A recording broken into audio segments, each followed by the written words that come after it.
Hello, it's Dr. Tirrell. I wanted to briefly go through responding to the Project 1 essay prompts and how to cover that. Those are going to be due on Wednesday, the 15th at the end of the day. So let's briefly walk through how to do those. Let me just share my screen here.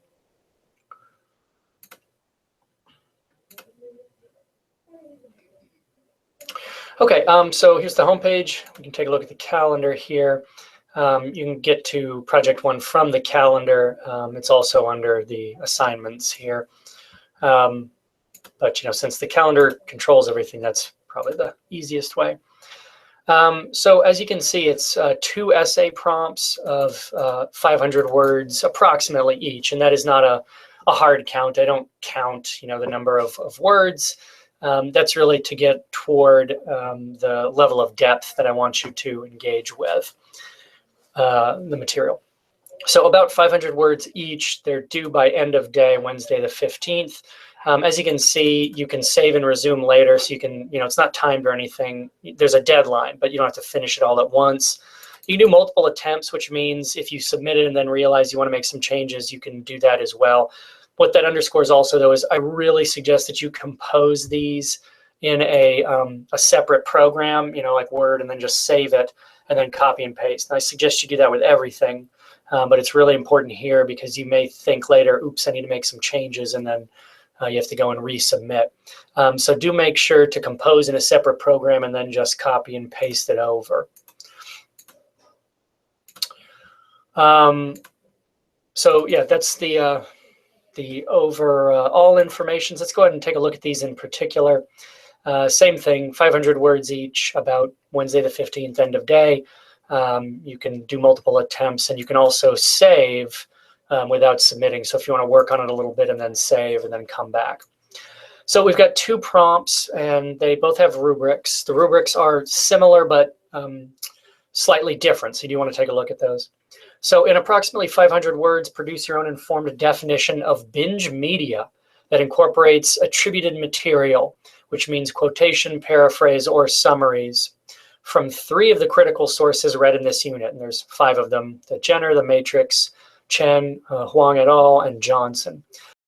Link here to the Purdue OWL information about quoting, paraphrasing, and summarizing, 3 different ways to incorporate external material. They're all still cited because you're pulling ideas from someone else, but there's 3 separate ways to do that. I mean, they're similar but not identical. Right? Quotation means direct verbatim use of the language. Paraphrase means taking that language and writing it in your own words, but focusing on a small snippet. And then summary, which is a large scale, claim about what the work as a whole or a big section does. So summarizing it, right? Quotation uses direct language from the source. Paraphrase and summary do not. They put that into your own words. They're all still cited though, right? I mean, as we can see here in the example, here's a quotation. It's using exact quoted words. It's cited. Same thing here.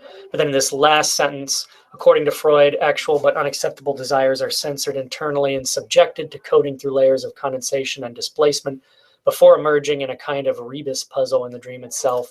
And then that is still cited, still coming from an external source. It's a paraphrase, right? So that is linked there to help us out. We do need to cite when we pull in this other work, and we know 3 critical sources we're going to be pulling in out of the 5. We do need to use page numbers in text citations, but we don't need to build a bibliography. So please do not build a bibliography. It's not helpful. I mean, I have all the sources. We're only using the ones that I provided. So we're going to be using in-text citations. So let's take a look at what that would look like. You would put your text here. Now, of course, you'd be writing this somewhere else and copying and pasting it in, which I actually have done.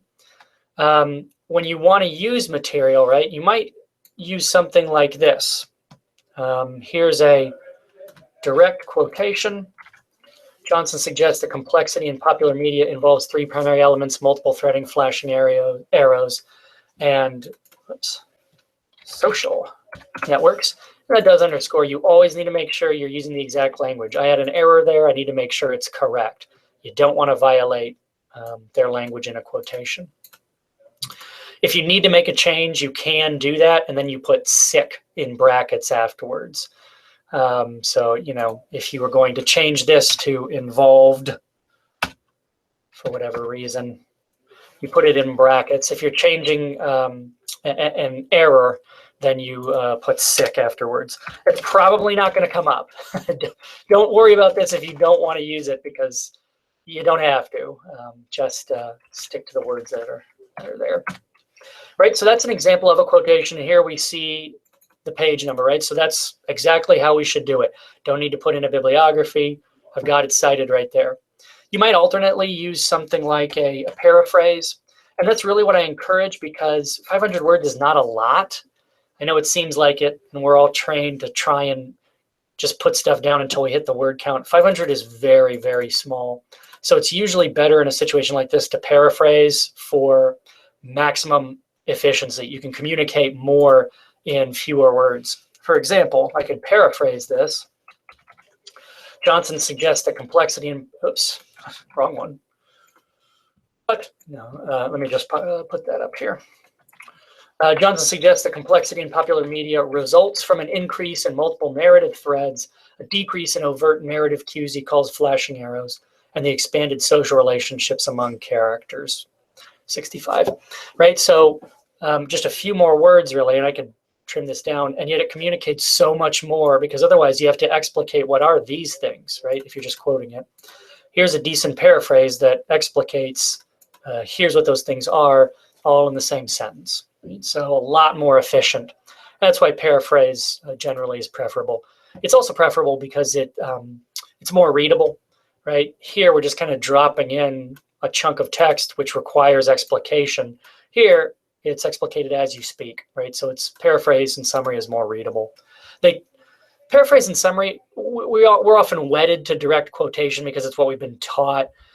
The more experienced of a writer you become, the more you rely on paraphrase and summary, because you're using the material that you know.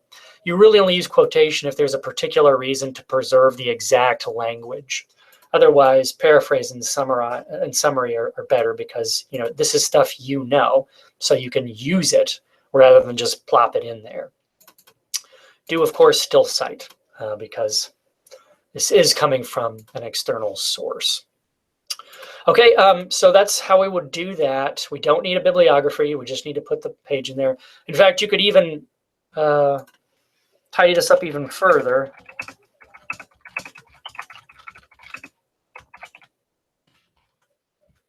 Right, do that. On page 65, everything bad. John suggests the complexity in popular media, yada, yada, yada. And then you don't even need to put the parenthetical. I don't really care how you put a page citation. I'm not obliging you to use MLA. We will for the next project. Right now, you do not have to. You just need to indicate where it comes from. So, you know, if you're using a slightly different citation format here, that's fine. That's not a big deal.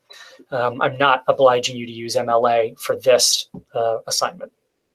You will later, so you might practice here, but you don't have to. You just have to include a citation material, which means author, page number. So that's that. We do want to take a look at the rubric here. 5 different criteria of 5 points each. This looks a little confusing. It's just because it's Blackboard, which means everything is more confusing than it has to be. 5 criteria, 0 to 5. Grammar and mechanics, and these are not in order of importance. The response conforms to the parameters of edited American English. Sometimes we call that good grammar, but that doesn't, you know, good is relative to the situation. Edited American English is a lot more codified in terms of rules, you know, grammar rules, usage conventions. So grammar mechanics, completeness, provides sufficient support for its definition. That's what we're doing here, is building this definition, and meets the stipulated word count, which is approximately 500. You know, and that's what I want, is a complete answer. You can't do that with 200 words. So I'm not counting them, but, you know, it matters. I mean, it'll show up if you're way short or if you're way, way over.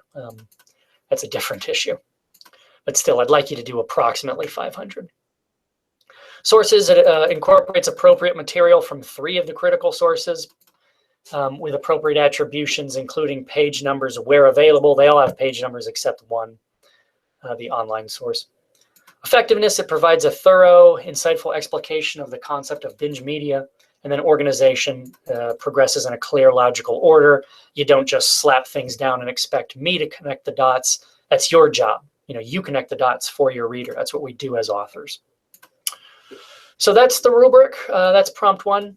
Prompt 2, in approximately 500 words, discuss another work in any medium, such as a television show, a film, a video game, a podcast, a book, which I didn't add, but a book is fine, that would fit with the buying and selling theme by providing 3 concrete points that make it appropriate.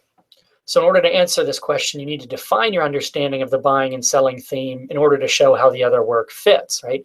So you're going to have to explicate, the relevant elements of the buying and selling theme are X, Y, Z, right? Because you need to answer that in order to show how this other work fits this theme. You need to point out what its elements are. And then here's how those 3 concrete elements, right, appear in this other TV show or book or video game or whatever.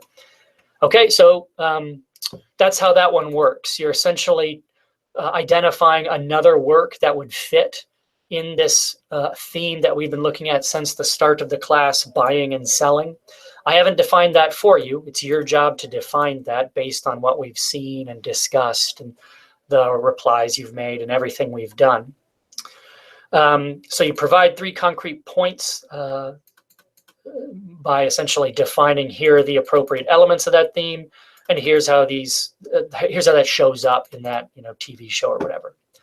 So whatever buying and selling is important here. It's some notion of about America. It has to use an alternate form of commerce other than money or something like that. And here's how that shows up in this other work. So I am asking you to bring in your external knowledge about another television show or a book or a game or a movie or something else that you know, and of course you do, that would fit in this theme. So it's applying our knowledge of this theme.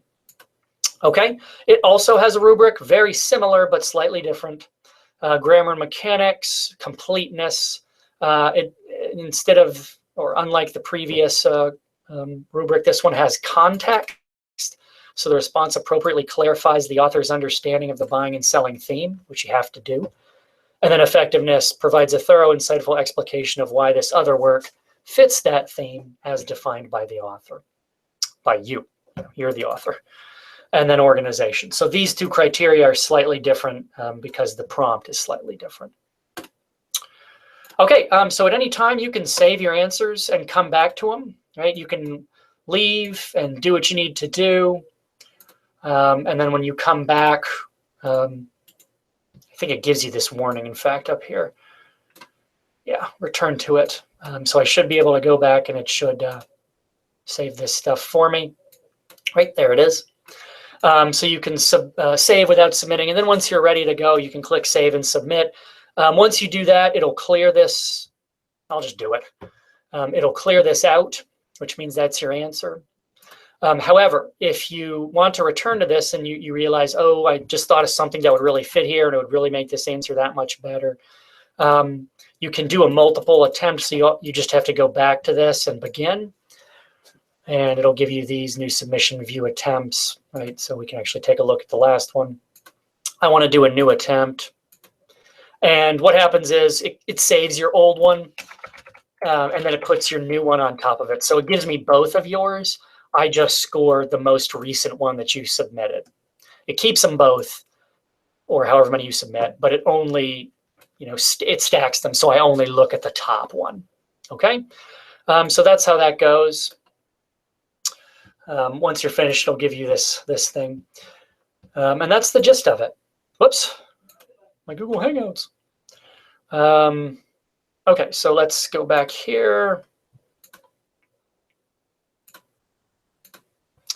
Okay, so the one other thing to point out is that grading these is going to take a while. I mean, it's about 1,000 words a person for 150 students. So, you know, we're talking 700 pages of stuff. Completely think that through. No, I did. So it's going to take a while to grade those. Just be aware of that. I mean, it's going to take a couple of weeks because even doing a certain number per day, it'll take me a while. If you have any questions about this, you can, you know, come to office hours. We can do video chat during office hours. You can email me. Otherwise, this is due end of day on Wednesday the 15th. We don't have anything else going on in that week, as you can see from the calendar, so you can just focus on project 1. All right, if you got questions, just let me know. Otherwise, I look forward to reading your material. See ya.